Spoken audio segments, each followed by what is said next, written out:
네. 2천만 달러 투수 류현진이 2연속 부진한 투구를 보였습니다.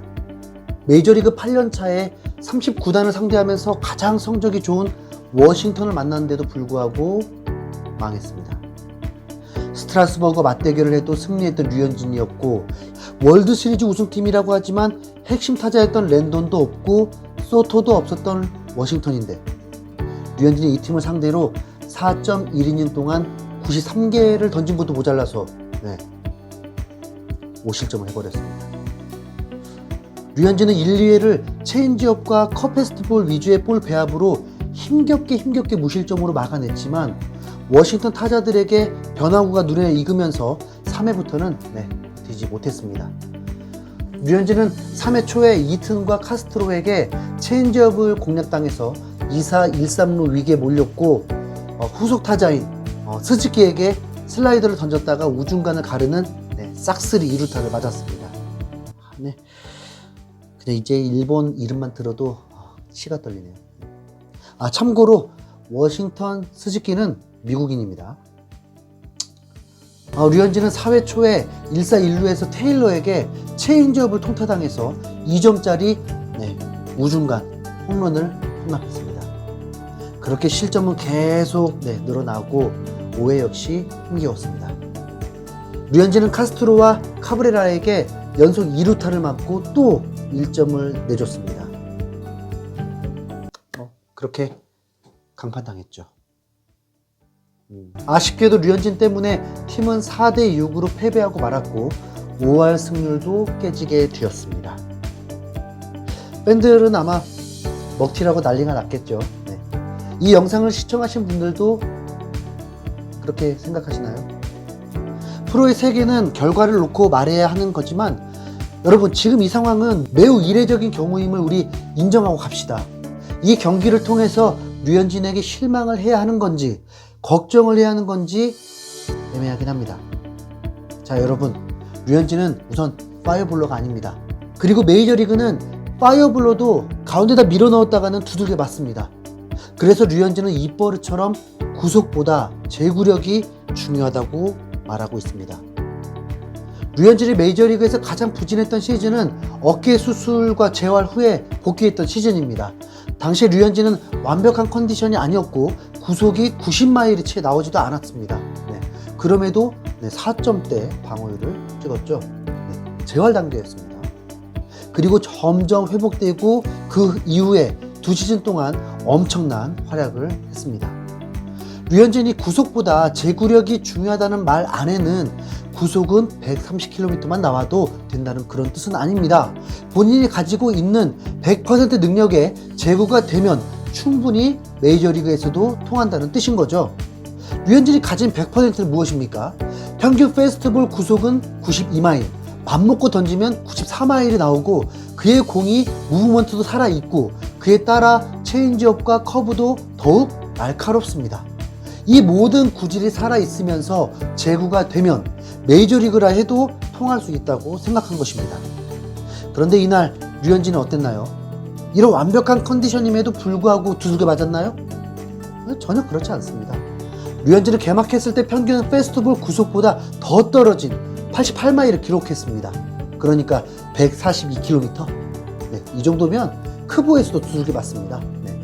12타수 무안타를 기록했던 테일러에게 홈런까지 맞았습니다. 공이 힘도 없었다는 거죠. 이건 딱 두 가지입니다.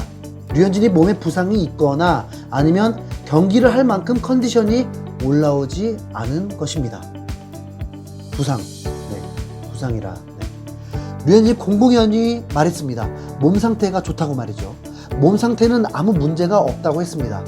만약 부상이라면 이거 진짜 한국은 메이저리그에 사과해야 합니다. 이미 레전드 박찬호가 부상 상태 숨기고 당시 기준으로 엄청난 몸값을 받고 텍사스 에이스 역할을 하려다 완전 먹튀 됐었는데, 이번에 또 그런 상황 나오면 한국인들 모두 피신해야 됩니다. 현진아, 최소한 숨기면 안 된다. 진짜 안 돼요.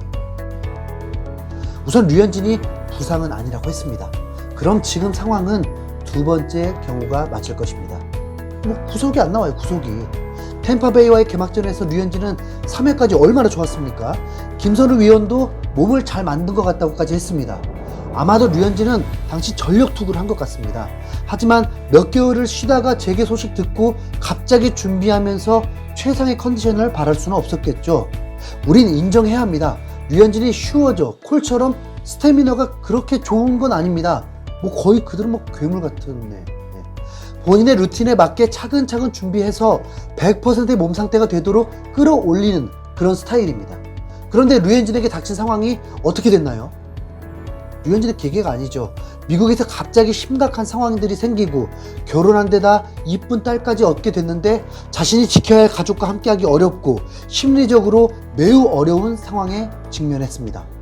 아시다시피 지금 류현진은 가족과 함께할 수 없습니다. 거기다 영어도 못한 타지에서 고립된 상태로 개인 훈련을 이어가고 토론토의 연고지는 캐나다인데 주정부가 막아버린 상황에서 떠돌이 팀이 되어버렸습니다. 구단은 우왕좌왕하면서 썸머 캠프를 치러야 했고 막중한 책임만 오게 되었습니다. 얼마나 스트레스가 컸겠습니까? 오히려 구단이 류현진에게 큰 책임을 준 것에 대해서 미안해야 할지도 모릅니다. 템파전에서 2이닝 동안 50개를 넘게 던지면서 준비했던 것과 경기 때와 다르다는 것을 느끼게 됩니다. 준비하면서 위기 상황 극복하는 50여 개를 어찌 던져봤겠습니까? 워싱턴전에서는 1회부터 25개를 던져버렸습니다. 구속도 안 나오는데 한 번에 많이 던지기까지 한다. 뭐 끝난 거죠. 류현진은 버텨야만 했는데 역부족이었습니다. 우리가 류현진을 먹튀라고 하고 그의 실력을 비난하려면 아직 그 단계가 아닙니다. 많은 안티 팬들이 그랬잖아요. 아메리칸 리그 동부 지구에서 류현진 정도의 실력으로 살아남기 어렵다고 많이 얘기했잖아요. 류현진이 토론토 가면 구속도 안 나오고 볼끝도 안 좋아지고 실력 자체가 떨어져서 망할 거라고 한 거 아니었습니다. 지금 우린 류현진에게 실망하거나 걱정해야 하는 게 아니라 기다려줘야 합니다. 그가 100% 몸 상태가 되었는데도 두들겨 맞으면 그때 비난합시다. 류현진의 진정한 팬들은 그를 믿습니다. 우린 그가 컨디션이 닿지 않을 때도 엄청난 실력을 발휘해 주길 바라지 않습니다. 오히려 부상만 더 따르게 되죠. 이례적인 상황으로 시즌이 시작되었지만 지혜롭게 본인의 회복되는 루틴도 잘 고려하면서 최상의 컨디션으로 임할 수 있기를 응원하겠습니다. 고생이 많다 류현진. 잘 극복하길 바라본다. 당신을 응원하겠습니다.